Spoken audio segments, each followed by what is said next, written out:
evening, Namaste, Adab, Sat Sri Akal, and welcome to our show. Today we have with us a filmmaker whose cinematic vision has shaped the Indian film industry for so many decades.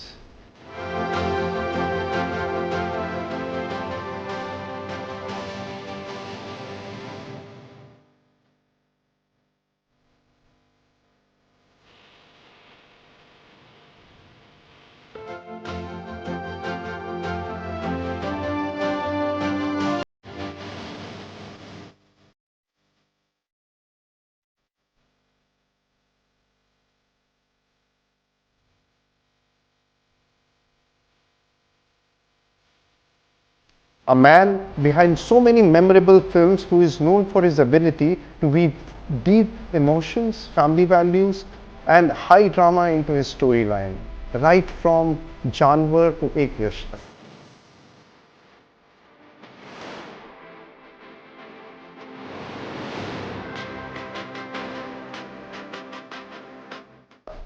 So you know who we are talking about.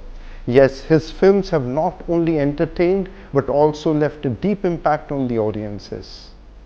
A storyteller, visionary, and a true architect of the Indian film industry, the incredible Sunil Darshan.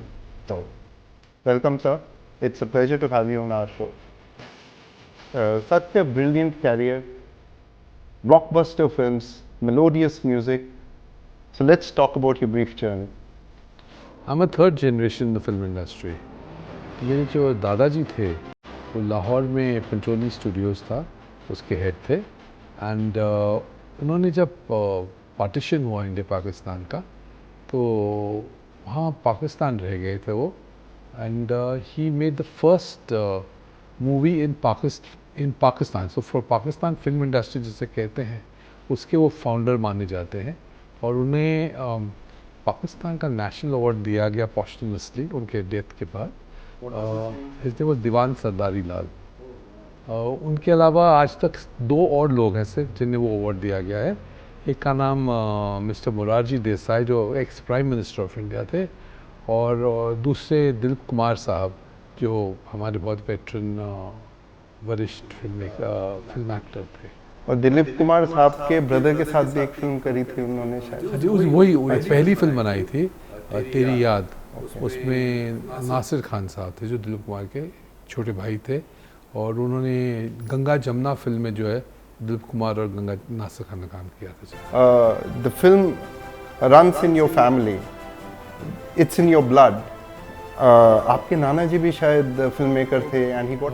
Mother के father थे नाना जी जो मेरे, उन्होंने 86 का एक function हुआ था India में बॉम्बे में और उस वक्त मुझे पता चला कि उन्होंने 118 फिल्में डायरेक्ट की थी अपने करियर में. 2002 में ये जो डिटेल्स थी ना ये पाकिस्तान से कुछ कम्युनिकेशंस आई एंड फिर उन्हें वो अवार्ड दिया गया. So you started learning film making while in your childhood. Yes, मेरे मामा हैं दो, वो फिल्म इंडस्ट्री में थे और कज़न्स काफ़ी लोग film industry. So as I see in your office these posters, एक हसीना थी, कर ले प्यार कर ले, लुटेरे, इंतकाम, शाकाला का बूम बूम, जानवर, एक रिश्ता, and see all these trophies. So let's talk about these films. I mean, you have shaped the Indian film industry. I mean, you're one of the main stalwarts in shaping and giving break to such big stars. ये तो तकदीर की बात है. और क्योंकि बॉम्बे का रहने वाला था, बॉम्बे स्कॉटिश में पढ़ा लिखा, सिल्वम कॉलेज में मैंने अपना ग्रेजुएशन किया, तो it was a foregone conclusion by my family that this boy is not going to be in movies, लेकिन शायद वो कुछ वकील बनेगा या चार्टर्ड अकाउंटेंट बनेगा या इंडस्ट्रियलिस्ट बनेगा. लेकिन आई वाज वेरी श्योर कि भाई करना है तो सिनेमा में पार्टिसिपेट करना और फिल्म बनाना चाहता हूँ, फिल्में बनाना चाहता हूँ.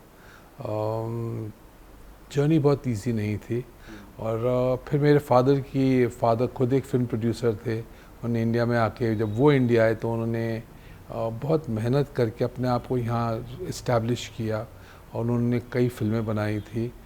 कुछ फिल्में काफ़ी कामयाब रही थी, जानी गई थी. जैसे उनकी फिल्म थी सैमसन जिसमें दारा हाँ, सिंह दारा पहले सिंह, बार correct, सुपरस्टार correct, and आए you थे। see that poster in Yes, तो Tamil. दारा सिंह और मुमताज़, इवन मुमताज़ की शायद दूसरी या तीसरी फिल्म थी वो, और फिरोज़ खान थे उसमें, और मेरे नाना जी जो थे, नाना भाई भट्ट, वो उसके डायरेक्टर थे। When Nana Bhai Bhatt, you say, that means you're also connected to the Bhatt family, right? My mother was Nana Bhai Bhatt's first child, his daughter. Yeah. So that means, I mean, how did actually the films happen to you? I mean, your first film, you've been a producer, writer, director, I mean, you've donned all the caps. Yes, I was. जो basic years जो थे वो मैंने पहले मेरे father की एक बहुत बड़ी फिल्म फैसिलिटेशन की इक्विपमेंट की कंपनी थी। My father was a very prominent distributor in India after his stint as a producer, because after he produced movies till the end of 1960s, और उसके बाद 70s से he started his own distribution company in central India, और वहाँ पे Shri Krishna pictures नाम की एक कंपनी उन्होंने इस्टेब्लिश की थी जिसने लगभग 500 फिल्में डिस्ट्रीब्यूट की उनके टेन्योर में। That was a tall number. Yes yes. तो चाहे अमिताभ बच्चन साहब की पहली फिल्म थी सात हिंदुस्तानी, या पहली उनकी जो सक्सेस फिल्म जंजीर, और फिर अनगिनत फिल्में, he was a part of them in lot of ways. उनकी पहली तो फिल्म नहीं थी, सैमसन फिल्म की जब बात कर रहा था, वो कलर में थी, और उसके बाद उन्होंने एक फिल्म बनाई ये रात फिर न आई के नाम से, जिसमें पृथ्वीराज कपूर, शर्मिला टैगोर, बिस्वजीत मुमताज़ थे, और बहुत ही कामयाब फिल्म, म्यूज़िक बहुत अच्छा था उसका। तो उन्होंने जस्ट इमेजिन कि उन्होंने वो फिल्म बनाई ब्लैक एंड वाइट में, तो मैं इतना नाराज़ था कि मेरे फादर ब्लैक एंड वाइट में फिल्म बना रहे थे कि I never went to his set.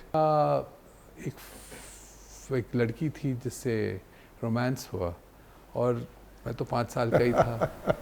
That's interesting. उस वो जो रोमांस का जो फर्स्ट फेज़ होता है ना, तो उसमें बहुत ही एक अजीब सा एक पार्टिसिपेंट हो गया, और फिर वो कहानी जो थी वो 1990 में जाके एक फिल्म बनी जिसका नाम आशिकी था, और वो जो वो जो रियल वर्ल्ड थी। हाँ हाँ हाँ। And he is also related to you, right?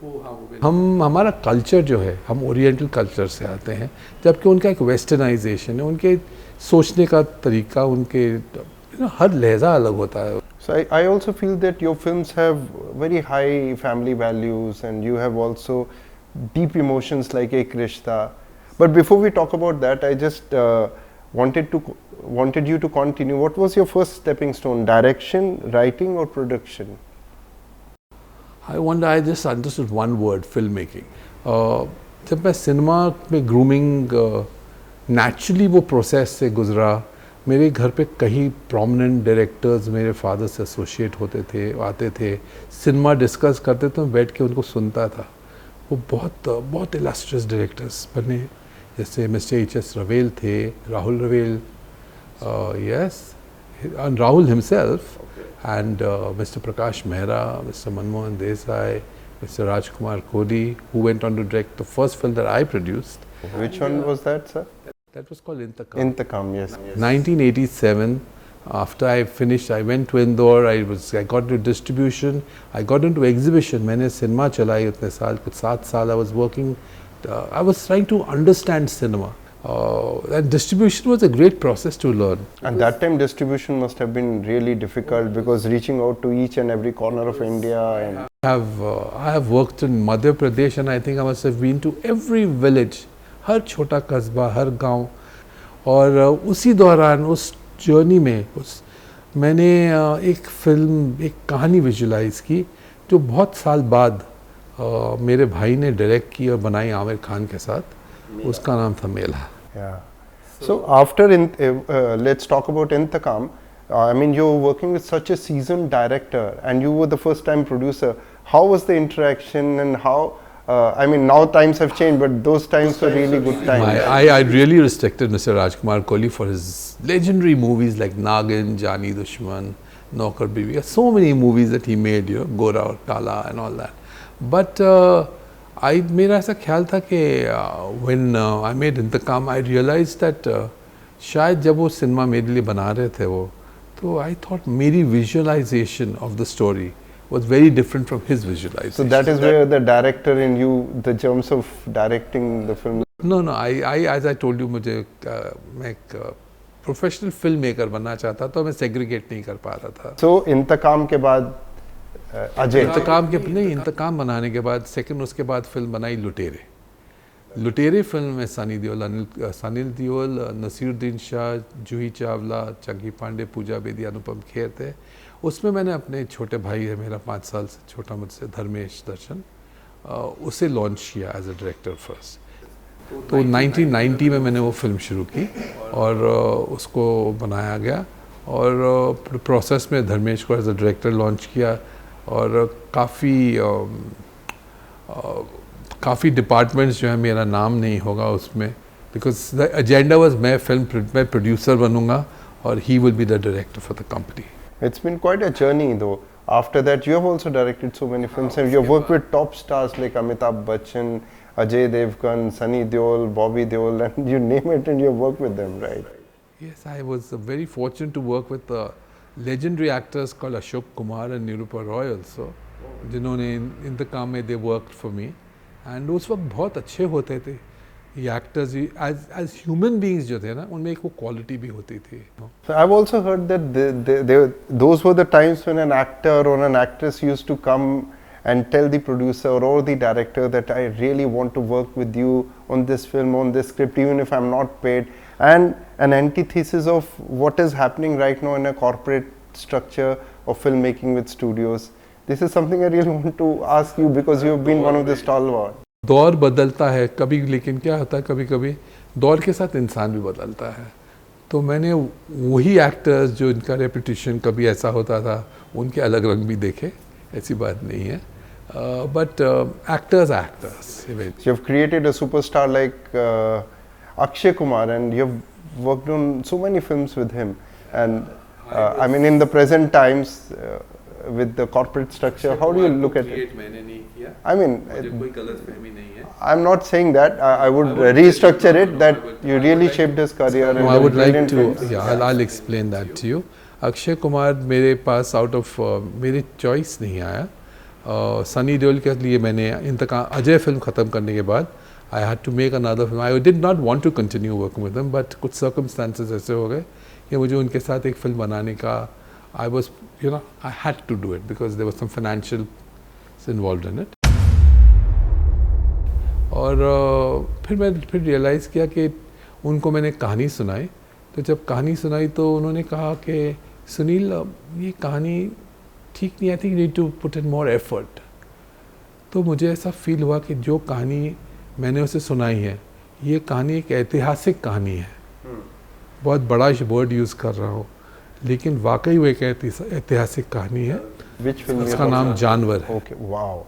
और उससे he told me you need to work a little more on this. So I said I think intention जो है इस एक्टर की सही नहीं. तो वो कुछ I had a fallout with him because there was a lot of financials involved and which eventually got converted into a litigation जो आज तक resolve नहीं हुआ. This was an amazing film. Yes. तो अब उसके बाद जब सनी देओल नहीं था तो कोई और, तो आई वॉज फॉर्चुनेट कि भाई मुझे अजय देवगन के जो सेक्रेटरी थे कुमार वंगत, उन्होंने मुझे कहा कि आप अजय के साथ क्यों नहीं फिल्म बनाते हैं. तो आई मेट अजय से बात हुई. अजय को बहुत अच्छी लगी कहानी. Said yes I will do the film.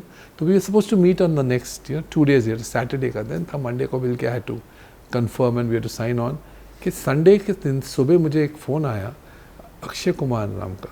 मैंने अक्षय कुमार की अनफॉर्चुनेटली ज़्यादा फिल्में नहीं देखी थी, लेकिन उसका रेप्यूटेशन सुना था कि बहुत डिसिप्लिन लड़का है और खूबसूरत तो था ही. तो I realise Ajay Devgn was the top star, लेकिन बिजी होगा, डेट्स का प्रॉब्लम आएगा. यहाँ एक लड़का था जो मुझे 100% सबमिट करने को ही वॉज रेडी. तो बस उससे साइन किया.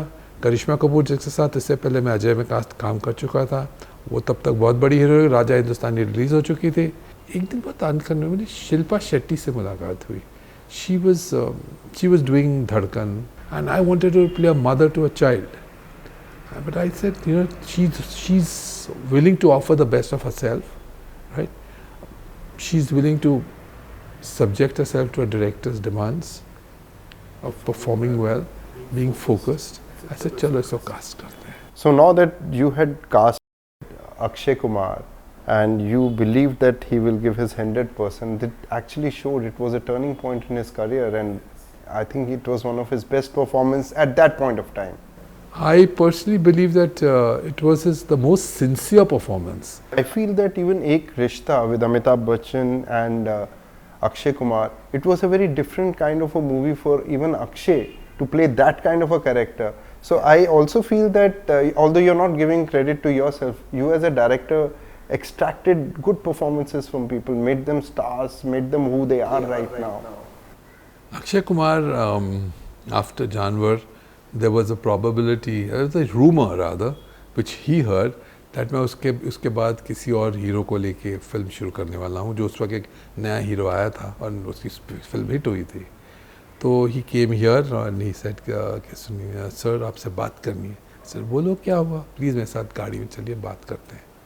मैं चला, चलो भाई, जान क्या आप गाड़ी में बात करनी है. तो मुझे एंड ऑफ द रोड तक ले गया एंड ही सेड सर, मुझे ऐसा ऐसा पता चला है कि आप आपकी नेक्स्ट फिल्म के लिए फलाने को साइन कर रहे हो. मैंने कहा तुम्हें किसने कहा? बोले नहीं, मार्केट में ये खबर आई है. ऐसा नहीं, वो तो उसके फादर ने मुझे उसके रशेस देखने बुलाए थे, उसके इसलिए मैं उनके ऑफिस गया था. लेकिन वाई डू से ही सर, मैं आपको वादा करना चाहता हूँ सर, एक प्लीज़ आप कभी ऐसी हरकत नहीं करना.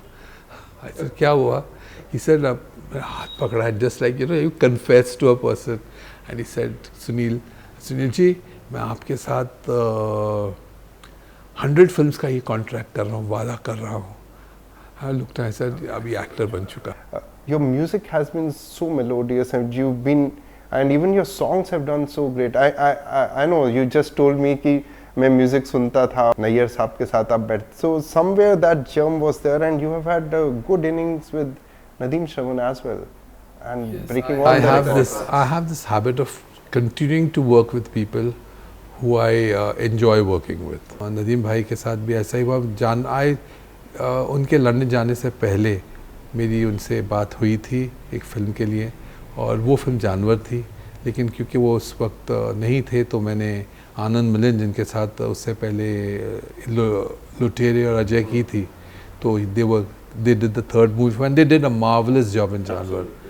बट उसके बाद मैं लंदन गया था जानवर की रिलीज़ के बाद. वहाँ पे नदीम भाई से मुलाकात हुई and he expressed a very keen desire to work collaborate on a film.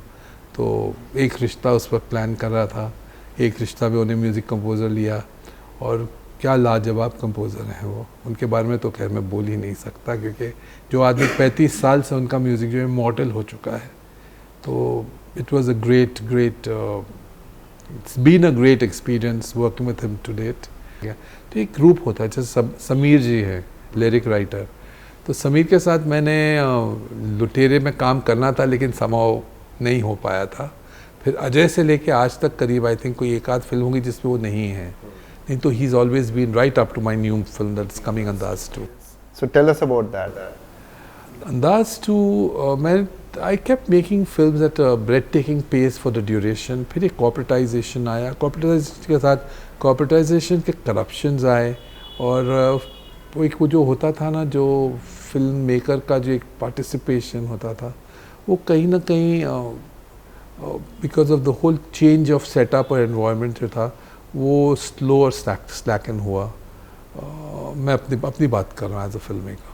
Do you think that the old-time producer, that is the terminology which we are using right now, that they would choose the actors, script, and then the present time of corporatization of films with studios, and the right balance between the film budget and the kind of a remuneration the actors are charging is really bothering a lot of producers? And do you also feel the same? Corporatization is a great thing to happen because they brought loads of money into the film industry.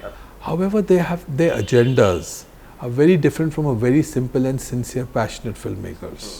And those agendas are what have actually disturbed the Hindi film industry that we have, or the Indian film industry for that matter. Cinema एक आदमी के vision से create होता है, मेरा ऐसा अनुमान और बिलीफ रहा है. एक फिल्म मेकर जैसे हम कहते हैं, चाहे वो डायरेक्टर कहें, कभी कभी वो प्रोड्यूसर भी फिल्म मेकर होता है। प्रोड्यूसर का डेफिनेशन ही बदल दिया, टू बी ऑनेस्ट। उसकी पार्टिसिपेशन चेंज कर दी, हर चीज़ बदल गई। Team of people decide on what has to be done. I can understand them deciding first. और वो टीम कहाँ से होती है? वो टीम उन लोगों से होती है जिनकी एजुकेशन जो है NY में हुई हो, न्यूयॉर्क हुई हो, या LA में हुई हो, या UK में हुई हो, या फिल्म स्कूल में हुई हो। लेकिन फिल्म मेकिंग का जो स्कूल होता है, वो उन स्कूल से बाहर निकल के जब असली दुनिया में गुजरते हो ना, उसमें जो आपके एक्सपीरियंसेस होते हैं। If you understand Hindi cinema जो है, या इंडियन सिनेमा जैसे ओरिएंटल सिनेमा जैसे मैं कहता हूँ, उस सिनेमा वो हमारी सभ्यता थी, हमारा सोशल फैब्रिक जो है ना, उस पर एक वो ढला हुआ होता था। क्योंकि हमारे आप देखो कि म्यूज़िक कितना इंटेग्रल था। जैसे आपकी हर फिल्म के अंदर कुछ एक कल्चरल, फैमिली वैल्यूज़, ये सब कनेक्ट है, और म्यूज़िक से कई फिल्में जानी जाती हैं। और उसके अलावा भी आई फील कि जब इतने बड़े सुपरस्टार हैं, अमिताभ बच्चन या राजेश खन्ना साहब, ये सब लोग कुर्ता पैजामा पहनते थे, वो कनेक्ट था। So the disconnect doesn't come from your clothes, it comes from your thought, I feel. I'm talking about the disconnect which happens, precisely the same line of thought which you... तो हमारे साथ एक बहुत अन्याय और जुल्म हुआ है हिंदी फिल्म इंडस्ट्री के साथ, और वो है हमारी हिंदी फिल्म इंडस्ट्री के नाम को बॉलीवुड का बनवा दिया गया। एक्चुअली जो था एक चीप वर्जन ऑफ हॉलीवुड कर दिया, तो हम चीप हो गए।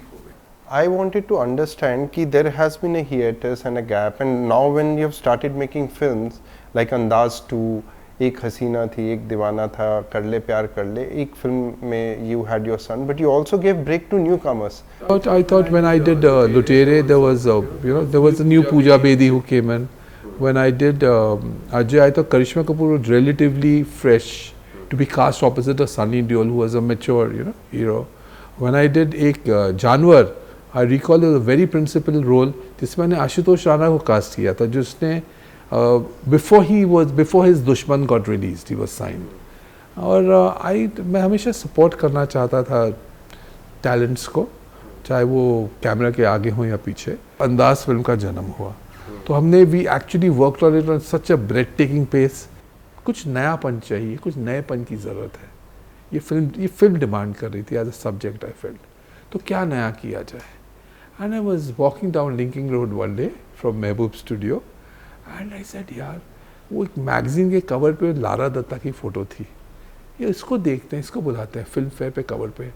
सो I came back and I called for her. She was in Bangalore. अगले दिन वो आई यहाँ पे, और उसने कोई छोटा सा वीडियो किया था, उसने मुझे बताया नहीं। अगर उसने बताया तो मैं कास्ट वीडियो शी वाज बहुत ज़बरदस्त स्ट्रक्चर था उसका। हिंदी बोलनी आती, थोड़ी वॉइस में बेस ज़्यादा था, लेकिन हाँ, शी वाज ये ऐसी उस स्टेज पे थी कि आप उसको 10 दिन के बाद आप मेकअप डॉन करके, कपड़े बना के, स्टोरी में इन्वॉल्व करके उसे लॉन्च कर सकते हैं। दूसरा रोल भी था फिल्म में, तो उसके लिए 3-4 नई लड़कियां आई। We couldn't take a call on ना, कि एक दिन मैं ऊपर ऑफिस बैठा था और मुझे कॉल आया कि प्रकाश जाजू नाम के एक सेक्रेटरी, मुझे पुराना पहचान वाला था, तो वो एक लड़की को लाया, उससे मिलाना चाहता है, भाई भेज दो ऊपर। तो आया तो दरवाज़ा खुला, एक लड़की साथ में थी, प्रियंका चोपड़ा है, मिस वर्ल्ड है, डा। ऐसा मिस वर्ल्ड, ऐसा मेरा अंदाज़ा ये था मिस वर्ल्ड बहुत ही खूबसूरत और बहुत ही लाजवाब होती होंगी। ये फर्स्ट इंस्टिंक्ट में वो मुझे समझ नहीं आया, तो मैंने कहा नहीं, एज अ कर्टसी ऐसे आओ, प्लीज़ हैव अ सीट, और बैठे 10-15 मिनट से बात करके उसको ऑब्जर्व करता रहा। और जब 15 मिनट ख़त्म हुए, मैं रियलाइज़ का वो इसको तो मैंने पहले देखा है। She resembled to me a Rekha in the making. So that is when Andaz came, and I had this big event in Bombay, and I put Akshay Kumar with Priyanka Chopra and Lara Datta before the entire media and the film industry. I invited everybody for it. I said, देखिए, एक show में, एक event में, ये जो new commerce हैं ना मेरी, ये मेरे म्यूज़िक और ये फिल्म की पैकेजिंग के साथ देखो, मैं इसका कोई मिरेकल होगा इसमें। So let's talk about Andaz 2. Andaz 2 is me and Nadeem back once again. The movie started with a subject that I put together, and I thought ये जो फिल्में आज बन रही हैं, इनसे मैं कोई हटके नहीं कहूँगा, लेकिन इनसे अलग ज़रूर है। सो लेकिन एक बहुत अच्छी कहानी है जिसमें एक बहुत अच्छा मॉरल है, और वो जो है कहानी मैंने उस कहानी को एक स्क्रीन प्ले में पिरोया। एंड यस, आयुष कुमार नाम का एक नया लड़का है इसमें, आकायशा नाम की एक नई लड़की है इसमें, और नताशा फर्नांडिस भी एक दूसरी हीरोइन है इस फिल्म में। और इन तीनों को, और एक जो सपोर्टिंग कास्ट भी बहुत ही रिलेटिवली फ्रेश फेसेस हैं। So wishing you all the best for this movie, and I hope we will enjoy the great music. And thank you so much to be on our show, sir. Thank you so much. It was really nice to have you. Thank you.